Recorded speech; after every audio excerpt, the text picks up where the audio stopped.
Hi all. ఈరోజు ఒక beautiful day మీ అందరితో షేర్ చేసుకోవాలనిపించింది.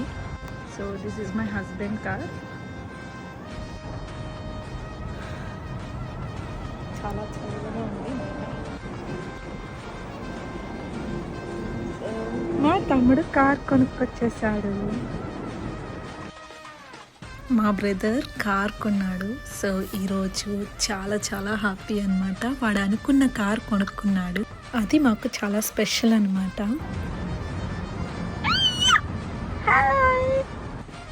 సో మస్టాంగ్ తీసుకున్నాడు మా బ్రదర్. కార్ కొనడానికి మా వారు ఇంకా తమ్ముడు వెళ్ళారు, నేను వెళ్ళలేదు. సో ఇప్పుడే కార్ తెస్తారు అనుకోలేదు, వాళ్ళు కూడా అనుకోకుండా కార్ కూడా తీసుకొని వచ్చేసారనమాట.